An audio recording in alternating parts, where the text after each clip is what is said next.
Oke, jadi di video ini kita akan membuat sebuah aplikasi form biodata mahasiswa. Nah, kemudian kita memberikan action pada button. Ketika ditekan oleh user, maka dia akan menyimpan data yang diinputkan oleh user. Oke, kita mulai dengan membuat project baru. Pilih file new, kemudian kita pilih project, new file. Kemudian kita beri nama project form. Kita save. Nah, di area project manager ini terdapat beberapa bagian ya. Ada data, dokumen, dan lain sebagainya. Nah, kita pilih yang dokumen. Kemudian di dalamnya ada form. Nah, kita tinggal menambahkan form di sini. Klik new, kemudian new form.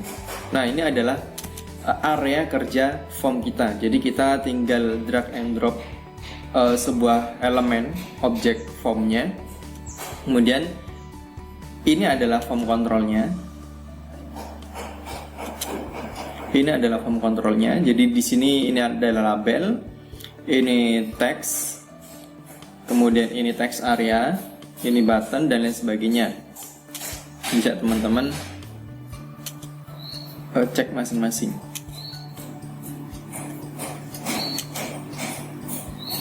Oke, kalau kita ingin melebarkan form, kita tinggal resize seperti ini ya. Ini form kontrolnya, dan kemudian ini propertiesnya. Oke, kita taruh sini properties. Oke, kita buat dulu label yang bertuliskan form biodata mahasiswa. Oke. Ini adalah label form biodata mahasiswa, judul dari aplikasi. Nah, di sini kita bisa mengcustomize melalui properties, seperti misalnya alignment-nya kita atur menjadi center. Kemudian font bold-nya kita ubah jadi true. Kemudian font size kita ubah jadi 14. Oke, kita resize ukurannya biar terlihat tulisannya. Oke, form biodata mahasiswa. Kemudian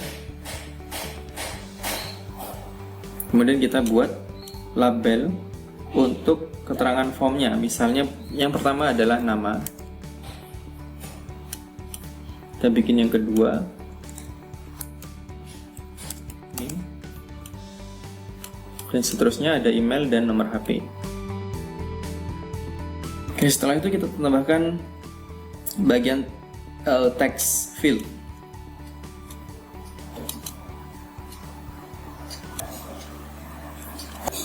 Bisa dari sini kita Ctrl C, Ctrl V untuk menduplikat elemennya. Kita tinggal atur penataannya. Oke, kurang lebih seperti ini. Oke, kemudian kita buat kita atur penamaan variabel dari text field ini, yaitu dari properties yang ada di name kita ubah jadi teks nama biar kita mudah pengidentifikasian. Jadi penulisan name di sini tidak boleh menggunakan spasi ya, karena ini adalah nama variabel dari objek text field. Text name, text email, text nomor HP. Oke. Jadi dari form ini kita akan menampilkan hasil inputan user itu ke dalam text area. Ini kita perkecil lagi nih, biar tidak terlalu lebar. Ini kita panjangin, karena hasil dari inputan user kita akan menampilkannya di bawah. Oke, kita siapkan dulu button. Jadi button ini fungsinya untuk melakukan eksekusi, memberikan action. Dia akan melakukan action, menyimpan atau memindahkan inputan user itu ke area di dalam sini, itu ketika diklik. Ya, kita menggunakan elemen yang namanya comment button. Jadi captionnya kita ubah jadi simpan. Ya, kalau ini caption itu boleh pakai spasi, tapi kalau name Di sini juga kita harus identifikasi untuk name-nya, itu tidak boleh pakai spasi karena ini adalah nama variabel. Setiap pemrograman nama variabel itu tidak boleh menggunakan spasi. Nah, kita kasih nama biar memudahkan. CMD itu komen, CMD simpan. Jadi dia objeknya adalah comment button dengan nama CMD simpan. Nah, ketika dia diklik, maka dia akan menyimpan atau menampilkan data ke dalam text area. Nah, ini text areanya. Kita juga perlu memberi nama di sini, name-nya kita ubah jadi edit atau text area ya. Text area output. Nah, kita beri nama text area output. Kemudian agar tidak bisa diedit, karena kalau kita jalankan, jangan lupa ini di save ya, Ctrl S. Form biodata mahasiswa, kita save. Nah, kalau kita jalankan, cara menjalankannya bisa dengan ini, program do, atau bisa langsung klik di sini, icon tanda seru. Oke. Nah, text area ini bisa dilakukan pengeditan. Nah, karena text area ini kita fungsikan untuk menampilkan data dari inputan user, maka data yang diinputkan di sini seharusnya itu tidak bisa dirubah. Oke, berarti kita jadikan text area ini menjadi disable. Kita cari properties yang keterangannya enable, kita set jadi false, maka dia jadi disable. Oke, kemudian setelah itu kita akan memberikan action pada button ini, pada comment button ini. Ketika ini diklik, maka inputan user yang ada di text field nama, name, email, dan nomor HP akan dipindahkan ke text area output. Oke, caranya adalah dengan double klik di tombol simpan, maka akan terbuka area codingnya, area coding. Area codingnya ada di sini. Oke, kita perhatikan. Oke, comment, simpan, klik. Oke, perhatikan di sini objeknya adalah CMD simpan. Ya, karena kita memberikan action pada comment button, kemudian prosedurnya itu ketika diklik, dia akan menjalankan perintah atau coding yang ada di sini ketika diklik. Oke, caranya adalah kita buat dulu variabel. Untuk tempat menampilkannya data dari inputan user. Oke, namanya adalah text area. Berarti kita tuliskan this form, pada form ini text area output value. Oke, kita akan ngeset value dari text area output ini itu berdasarkan inputan yang diambil dari teks nama, teks name, teks email, dan teks nomor HP. Kita set menjadi sama dengan, oke, kita ambil dulu salah satu dulu, teks nama. Oke, this form dot teks nama dot value. Nah, kita save, Ctrl S. Nah, kemudian artinya text area output itu dia menyimpan atau menampilkan data dari teks nama value. Oke, kita tes dengan jalankan ini. Oke, kita ketikkan Mudafik Rian. Oke, kita simpan. Nah, dia menampilkan apa yang diinputkan di teks field nama. Oke. Kemudian bagaimana cara menyisipkan text name dan text email?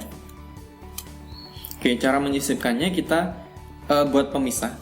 Pemisahnya adalah new line atau enter. Artinya ketika sudah mengetikkan nama, dia pindah baris ke bawahnya, kemudian menampilkan name, pindah baris, menampilkan email, pindah baris, kemudian nomor HP, pindah baris. Maka dia harus kita set menjalankan perintah enter, yaitu dengan cara kita tambahkan plus, kemudian kita tambahkan CHR13. Jadi CHR ini adalah karakter 13-nya itu adalah dari ANSI code, kode ANSI, yang artinya CHR13 ini untuk memindahkan baris. Jadi setelah teks nama value, dia pindah baris. Setelah pindah baris, kita beri tanda plus. Jadi plus ini untuk karakter penghubung antara objek, ya, variabelnya objek teks nama dengan enter, kemudian dihubungkan dengan teks name, dan seterusnya. Jadi itu plus ini untuk menghubungkan. Nah, kemudian this form dot text name dot value, kita kasih enter juga CHR 13. This form dot text email dot value, kasih enter. This form dot text nomor HP dot value. Oke, selesai di sini. Ctrl S. Oke, missing operand. Oke, ketika kita pengen pindah baris dari, sebenarnya ini kan seharusnya jadi satu di sini. Jadi satu. Tapi biar tidak terlalu panjang, kita pisahkan dengan pindah baris. Nah, untuk kita menjadikan satu baris kode itu menjadi baris di bawahnya, kita pisahkan dengan titik koma. Jadi itu artinya dibolehkan untuk pindah baris asalkan ada titik komanya. Ctrl S. Oke, tidak ada error. Kemudian kita jalankan. Kita ketikkan nama di sini, David Rian Pratama, kemudian name-nya, misalnya ini, kemudian email, dan nomor HP. Ini nomor HP asalnya. Oke, klik simpan. Maka dia akan menampilkan dengan pindah baris. David Rian Pratama, ini nama, name, kemudian email dan nomor HP. Kita pun bisa ya menambahkan keterangan di sebelumnya. Misalnya di sini kita beri keterangan nama titik 2, kemudian harus dipisahkan dengan plus. Kemudian name pun demikian. Antara tanda kutip ini kita memberikan keterangan teks. Name titik 2.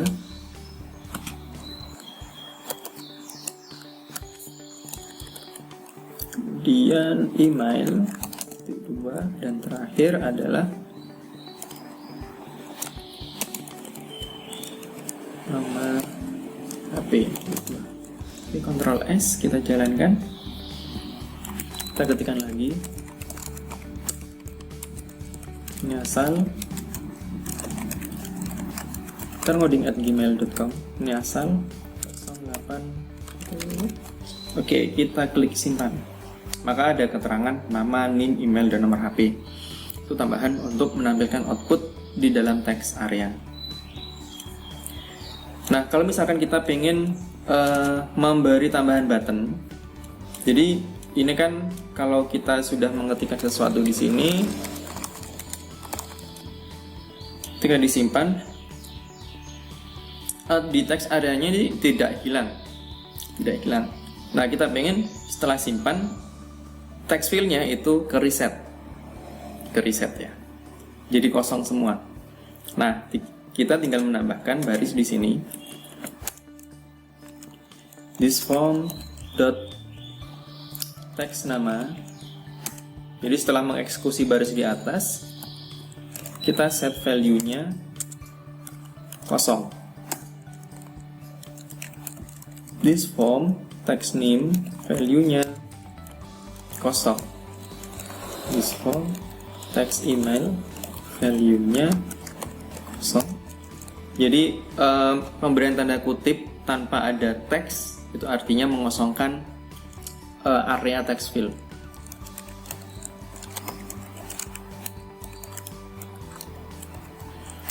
Kemudian kita set this form dot text nama dot focus,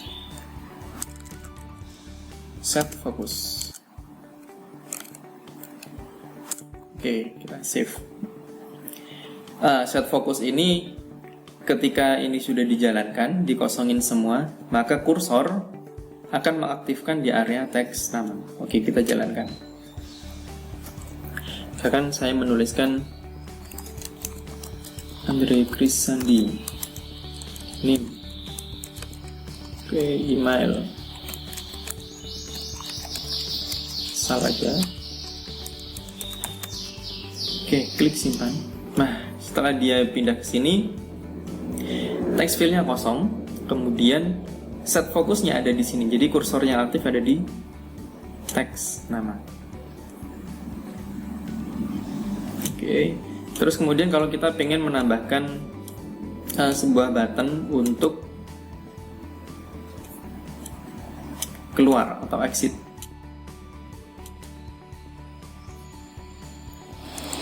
Keluar. Kemudian namanya, name-nya kita baca ini CMD keluar. Nah, dari button ini, ya button simpan maupun keluar, kita bisa memberikan shortcut. Caranya adalah pada captionnya, misalkan ketika ALTS kita tinggal ngetik ALTS, maka menjalankan perintah simpan itu menggunakan slash diikuti dengan kurung buka. Kembali, harusnya backslash. Nah, seperti ini. Backslash kemudian diikuti dengan kurung siku, artinya huruf S-nya itu sebagai shortcut-nya.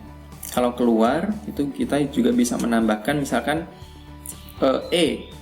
di E-nya kita ingin menambahkan shortcut. Jadi ketika ditekan ALTE, dia akan keluar, menjalankan button keluar. Maka kita tinggal menambahkan backslash, kemudian tanda kurung siku atau tanda kurang dari. Oke, simbolnya di E. Artinya ketika kita menekan tombol, oke, kita coba ya. Kita coba jalankan. Oke.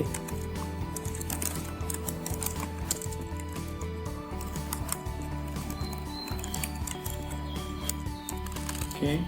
Nah, saya tekan ALTS. Nah, dia akan menjalankan. Tidak saya klik, tidak menggunakan mouse, kita menggunakan shortcut ALTS, maka dia akan menjalankan button simpan.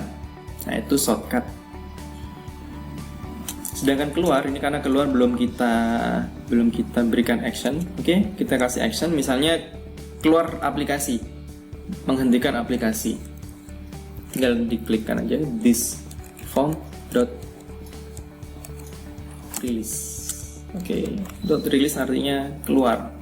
Kita tes, keluar. Oke, keluar dari aplikasi. Oke, demikian untuk video pembuatan form dengan Fox Pro ini. Semoga bermanfaat. Assalamualaikum warahmatullahi wabarakatuh.